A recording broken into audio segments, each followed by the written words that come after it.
राजू दास जी, ये हिंदू मुसलमान हो रहा है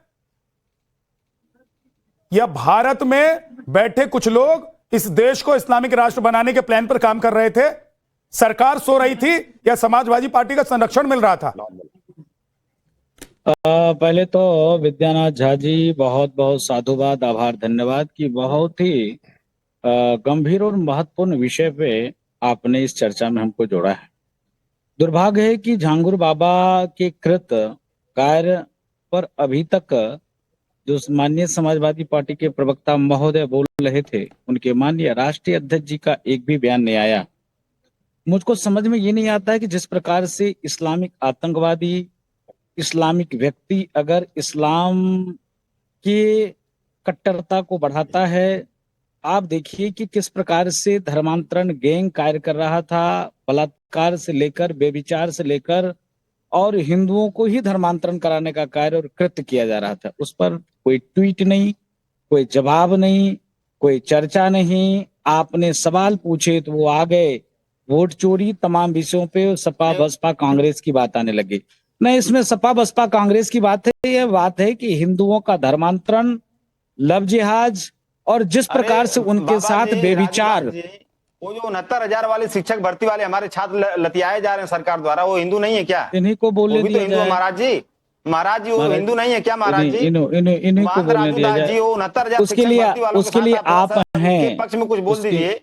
उसके लिए आप, छीना गया, उनकी नौकरियां छीनी गई, उसके लिए आप हैं। कौन से जाति हम ये आपका शील्ड है ना, हम आपके समर्थन में हैं। ये आपका शील्ड है। देश का आरक्षण आप अशोक यादव जी, ये रफीक को बचाने के लिए और नौशाद को बचाने के लिए आप जो छात्र सड़क पर उनके कंधे पर बंदूक रखकर इन दोनों को बचाएंगे आप? हम किसी को नहीं बचा रहे हैं। हमारे पार्टी का जो भी व्यक्ति इस तरह छात्रों को आगे करके आप जवाब दे रहे हैं, छात्रों के साथ क्या हो रहा है बताइए।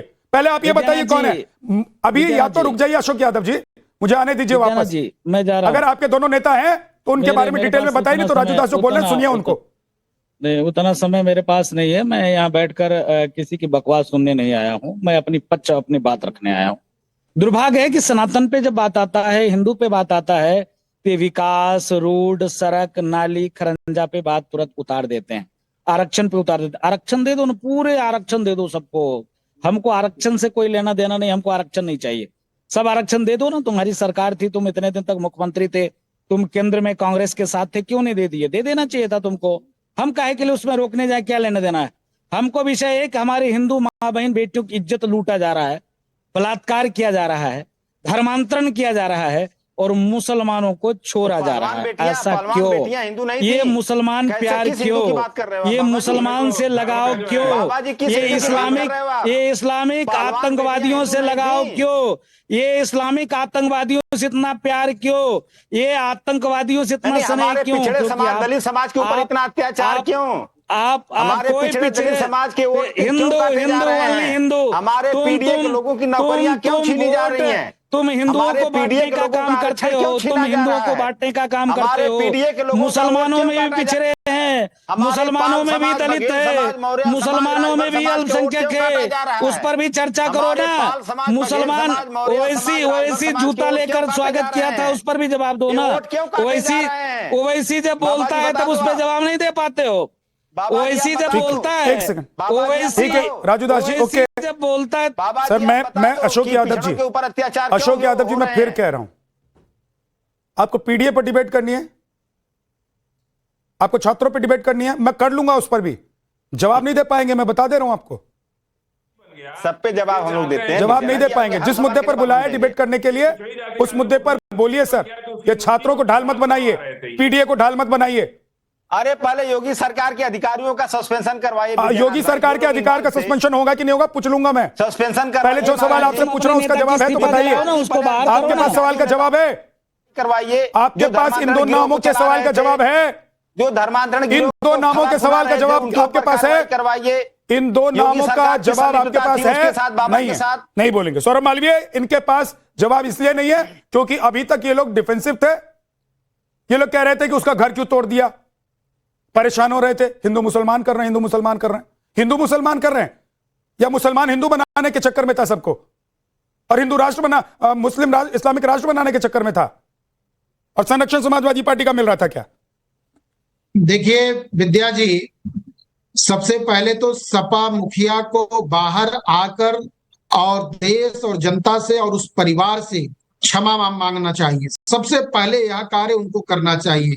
उनके आंख में जरा सी भी पानी हो तो, थोड़ी भी पानी हो तो उस बेटी के लिए, उस परिवार के लिए, और जिस तरह की बड़ी साजिश है उसके लिए सरकार काम कर रही है। सरकार का काम है, जरा भी पानी बचा हो, शर्म का जरा भी हया बाकी हो, अशोक यादव शिक्षक भर्ती के लोगों से अशोक यादव शांत रहिए, और कह दे अशोक यादव शांत रहिए, मेरी बात बोलने दीजिए, मेरी बात पूरी होने दीजिए। अशोक यादव शांत रहिए। यह एक बहुत बड़ा नेक्सस है विद्या जी, ये बहुत बड़ी साजिश है, और इस साजिश के तार पूर्ववर्ती सरकारों से जुड़े हुए हैं। यह एक दिन की साजिश नहीं है। इसके लिए सरकार को तुरंत एक कमेटी और एक एसआईटी का गठन करते हुए इसकी परत दर परत चीजों का, जैसे छांगुर बाबा की कर रही है, थोड़ा सा और व्यापक करके उन सरकारों के समय से, जब से इन लोगों के प्रश्रय और जैसे इन लोगों के पंख लगे, यानी एक कहां से धर्म और धर्मांतरण, अशोक यादव शांत रहिए, पहले बात करने दीजिए, गंभीर विषय, देश अशोक जी एक एक करके काम मत करिए, देश को बांटने का काम मत करिए, समाज को तोड़ने का काम मत करिए, जाति पंथ और धर्म में लाकर राजनीति के लिए इतने बड़े साजिश को, इतने बड़े गुनाह को माफ किया जाएगा?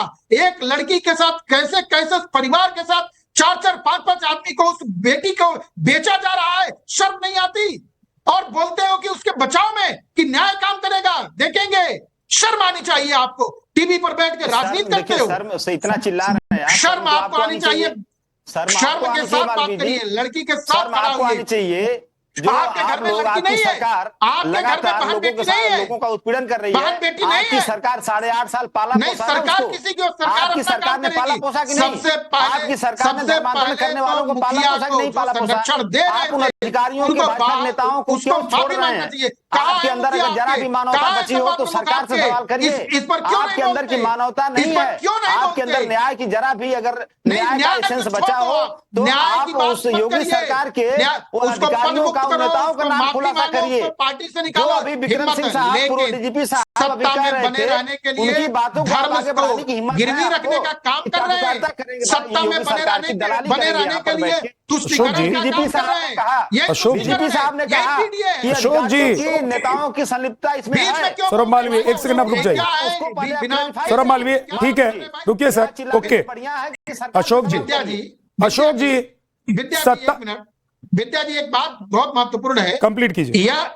ये धर्मांतरण का और लव जिहाद का मामला मात्र नहीं है, इसके तार बड़े गहरे हैं, और ये तार पूर्ववर्ती सरकारों के द्वारा उपजाए हुए हैं। इसलिए इस पर सरकार जो कार्य कर रही है, मैं कहता हूं कि थोड़ा और गंभीर होकर करने की जरूरत है। ओके ओके, सौरभ मालवीय आपके पास लौट कर आऊंगा। फाजिल अहमद आप कुछ कहना चाह रहे हैं, बोलिए। फाजिल अहमद,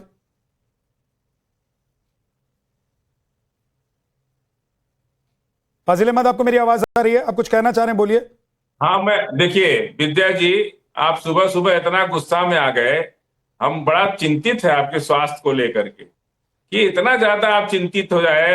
यही 2007 में योगी जी ने कहा था पार्लियामेंट के अंदर, उत्तर प्रदेश की पुलिस हमको फंसा रही है।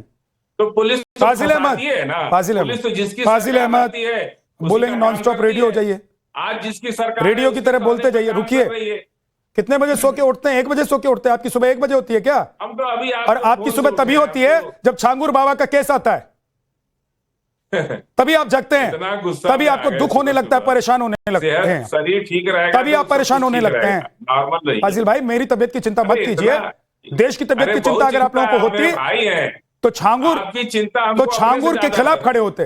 अब अपनी बात कहिए, सुनिए ना, बोलिए, बोलने देंगे तब ना बोले हम।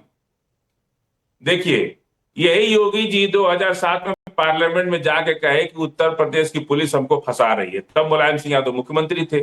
तो पुलिस जिसकी होती है उसके कहने पर काम कर। आप ये कह रहे हैं, आप बयान ले रहे हैं, आप ये कह रहे हैं फाजिल अहमद कि आप ये कह रहे हैं, आप बयान ले रहे हैं, आप ये कह रहे हैं फाजिल अहमद कि ये जो पीड़िता है, ये पीड़िता समाजवादी पार्टी के दोनों नेताओं को फंसा रही है। हमको सुना दीजिए क्या है 164 में जो बयान हुआ। आप मुझे बताइए, पीड़िता जो कह रही है ये समाजवादी पार्टी को फंसा रही है, छोड़िए उस पर। आप ये कहना चाहते हैं आप समाजवादी पार्टी और छांगुर के साथ खड़े हैं और पीड़िता को आप कह रहे हैं कि वो फंसा रही है? नहीं, हम ये नहीं कह रहे, हम ये कह रहे हैं कि 164 का बयान जो है उसका क्या है वो बताइए, नंबर एक बात। दूसरी बात, छांगुर क्या है? अभी भाजपा ज्वाइन कर लेगा सब ठीक हो जाएगा, तब वो साधु हो जाएगा।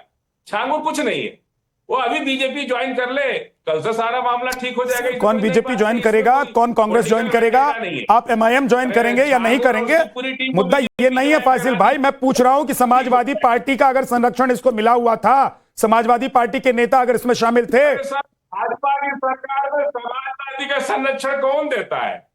सरकार भाजपा की है, संरक्षण समाजवादी दे रही है। गजब बात करते हैं आप। आज इस देश में चोरी डकैती बलात्कार हो रहा है तो सरकारें तो हो रहा है। 8 साल पहले पैदा हुआ था क्या छांगुर? की लापरवाही से हो रहा है। 8 साल पहले पैदा हुआ था छांगुर? फाजिल भाई 8 साल पहले पैदा हुआ था क्या छांगुर? बीजेपी